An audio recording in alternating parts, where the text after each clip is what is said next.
इस साथ में विजेंद्र सोलंकी। आज जिस गैंगस्टर की या कहीं जिस डकैत की या कहिए जिस दस्यु की क्राइम कुंडली आपको दिखाने वाले हैं, उस पर 130 से ज्यादा मामले दर्ज। अघोषित तौर पर 11 लाख तक का एक दौर में वो इनामी बदमाश रहा है। एक ऐसा डकैत जिससे चंबल कांपती थी, एक ऐसा डकैत जिसको केशव गुर्जर के गुरु के तौर पर जानते हैं, एक ऐसा डकैत जिसने अपने ही गुरु की हत्या कर दी, एक ऐसा डकैत जिसके घर में आज लगभग सभी पर मामले दर्ज हैं। लेकिन ये डकैत, ये गैंगस्टर कैसे दूध बेचने वाले से बन गया बीहड़ का सबसे बड़ा गैंगस्टर? कैसे एक पंडिताई करने वाले पिता के घर में पैदा हुआ ये लड़का बन गया बीहड़ में आतंक का प्रयास? और कैसे प्रदेश की सबसे सुरक्षित मानी जाने वाली जेल में इस डकैत को किसी के बैरक के अंदर मौत के घाट उतार दिया? आज बात उसकी जिसके नाम से अपनी बेटियों की शादियां करने से परिवार जाते थे डर। नाम जगन गुर्जर।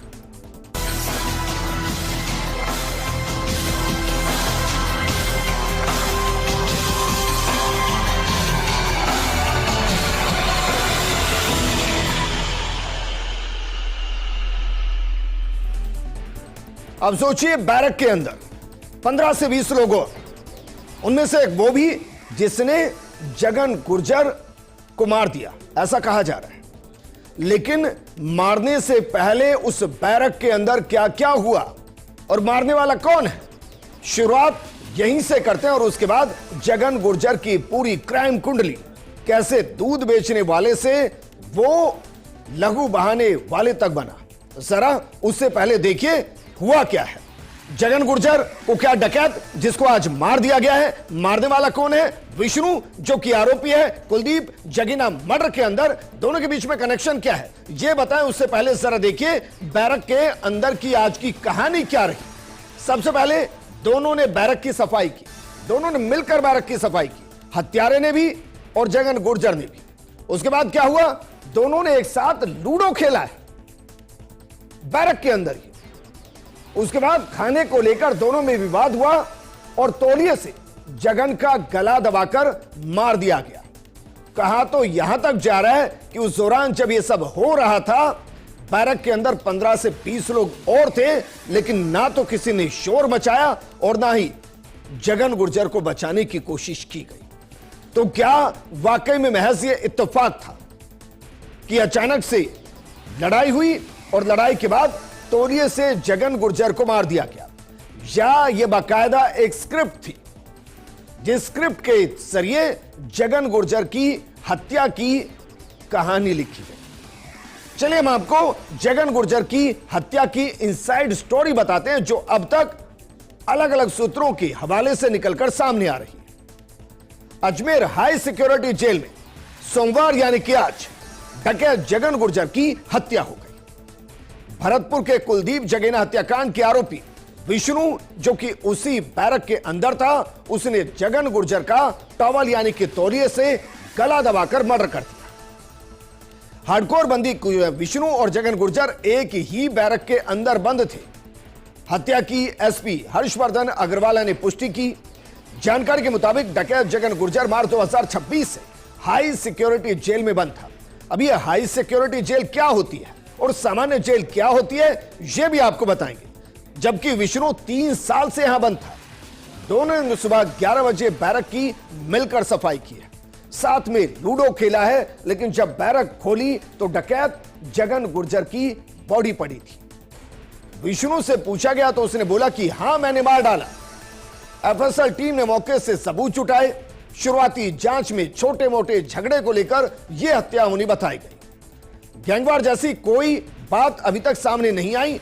मामले में जांच अभी भी चल रही है। वहीं सूत्रों के अनुसार सुबह करीब 10 बजे जगन और विष्णु के बीच नाश्ते के समय विवाद हुआ था। लेकिन उसके बाद 11 बजे दोनों बैरक में चले गए और 3 बजे जब बैरक खुली तो हत्या का पता चला। प्रारंभिक पूछताछ में विष्णु ने बताया कि जगन गुर्जर उसे अलग अलग बात पर ताने देकर परेशान करता था। जगन गुर्जर और विष्णु सिंह जिस बैरक में बंद थे, उसमें 15 से 18 अन्य कैदी भी बनते, ऐसा बताया गया। और इस घटना के दौरान किसी ने ना तो कोई शोर मचाया और ना ही बचाने की कोशिश की गई। क्या वाकई में जो 15 से 18 और उस बैरक के अंदर थे, क्या वो भी चाहते थे कि जगन गुर्जर को मार दिया जाए? क्या जगन गुर्जर उन्हें भी प्रताड़ित कर रहा था? या जो जगन गुर्जर की पूरी क्राइम कुंडली है, जो इतिहास है, क्या उसके बाद कोई जगन गुर्जर के पक्ष में नहीं था? क्योंकि एक दौर में डांग में खौफ का दूसरा नाम था जगन गुर्जर। जरा बेसिक जानकारी पर गौर फरमाइए और देखिए, जो आज मरा है उसका नाम है जगन गुर्जर, पिता का नाम शिवचरण गुर्जर, भाई लाल सिंह, पान सिंह और पप्पू सिंह, 3 पत्नियां हैं, 4 बच्चे हैं और अपराध 130। सिर्फ राजस्थान नहीं बल्कि यूपी और मध्य प्रदेश के अंदर भी जगन गुर्जर मोस्ट वांटेड। 130 मामले दर्ज।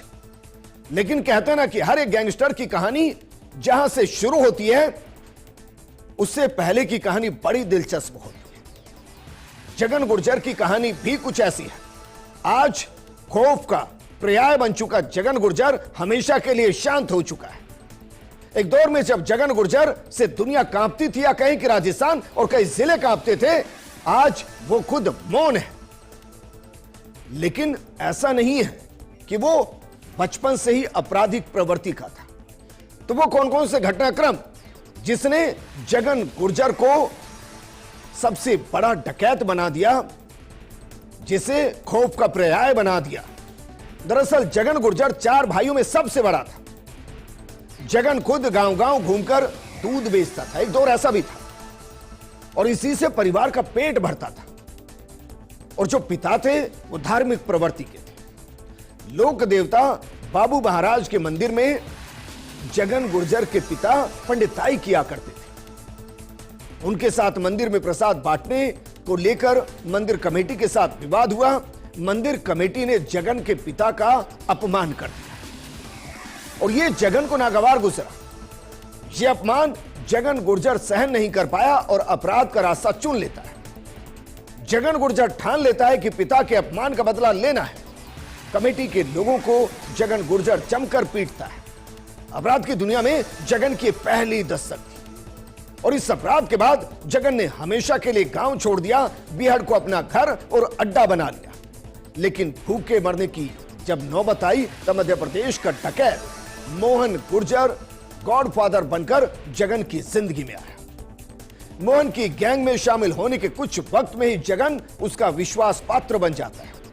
अब जगन गुर्जर के खिलाफ राजस्थान और मध्य प्रदेश में आपराधिक मामले दर्ज होने लगते हैं।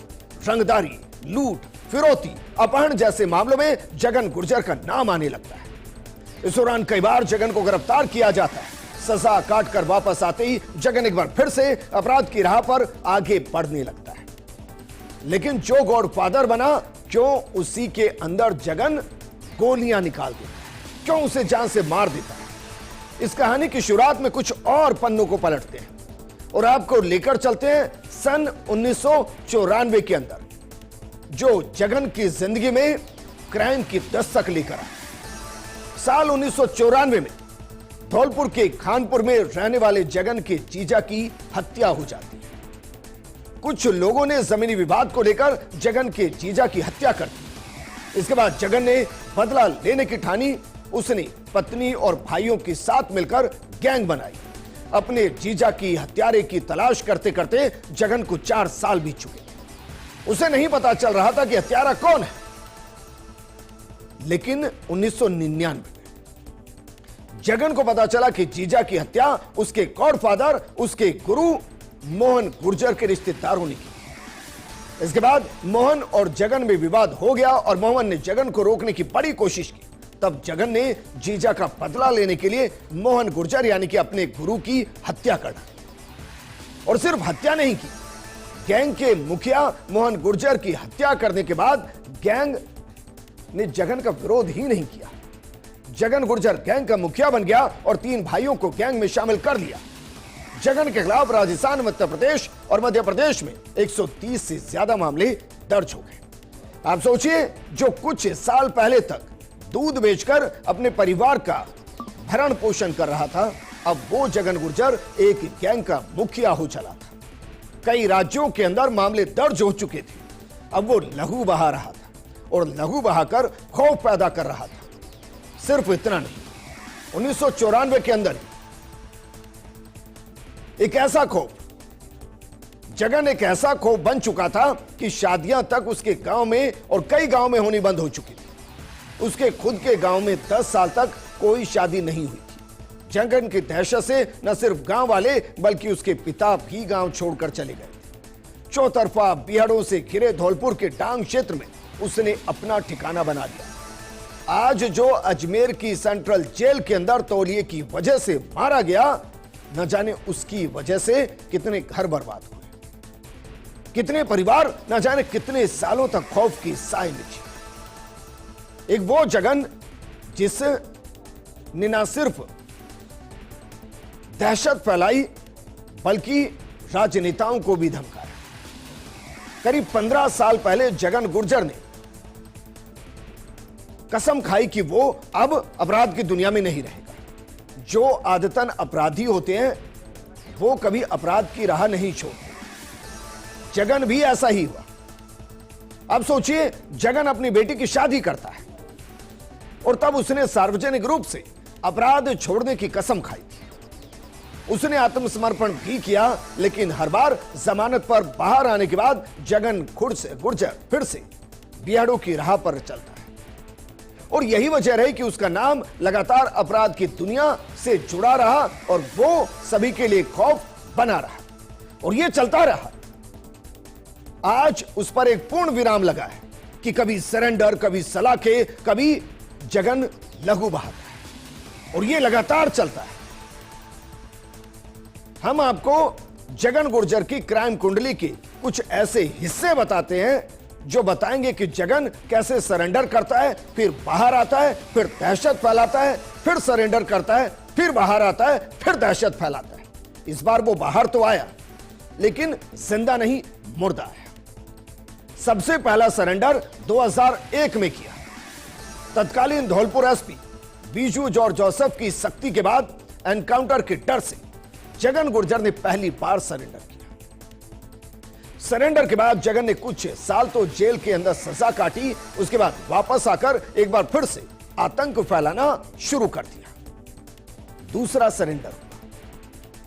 उस ओर की मुख्यमंत्री वसुंधरा राजे के महल को उड़ाने की धमकी दी गई। 2008 का साल, राजस्थान में गुर्जर आंदोलन की चिंगारी जल रही थी। आरक्षण की मांग को लेकर जगन गुर्जर समाज के समर्थन में आ गया। जगन ने तत्कालीन सीएम वसुंधरा के धौलपुर महल को उड़ाने की धमकी दी। तब पुलिस ने उस पर 11 लाख रुपए का इनाम रखा था। एक बार फिर से मुठभेड़ में मौत के डर से जगन ने काफी छिपने की कोशिश की। एनकाउंटर के डर से जगन ने 30 जनवरी 2009 को कैमरी गांव में सरेंडर कर दिया। कैमरी के जगन्नाथ मेले में कांग्रेस नेता सचिन पायलट के सामने सरेंडर किया गया। यानी कि दोनों बार जब जगन को लगा कि उसका जिंदा रह पाना मुश्किल, उसको एनकाउंटर में ढेर कर दिया जाएगा, उसने सरेंडर कर दिया। एक और सरेंडर हुआ। सरेंडर हुआ क्यों हुआ और क्या जगन अपराध को छोड़कर राजनीति में आना चाहता था? और वहां जब उसको हार मिली तो जगन ने वापस उसी राह को अपनाया जहां खौफ था।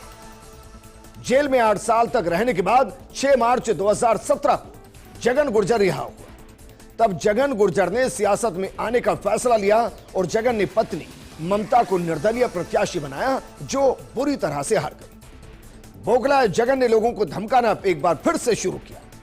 एक बार फिर से आतंक बढ़ाना शुरू किया। पुलिस ने भी जगन की धरपकड़ शुरू कर दी और एक बार फिर से जगन ने सरेंडर करने का फैसला किया। जगन की जिंदगी में तीसरी बार था जब वो सरेंडर करने का फैसला करता है। 19 अगस्त 2018 को जगन बयाना के तत्कालीन आईजी मालिनी अग्रवाल के सामने सरेंडर कर देता है और एक बार फिर से सलाखों के पीछे पहुंच जाता है। उसने एक बार फिर से सरेंडर किया और ये शायद उसकी जिंदगी का आखिरी सरेंडर हुआ, क्योंकि उसके बाद ये सलाखों से बाहर तो आया लेकिन जिंदा नहीं आया।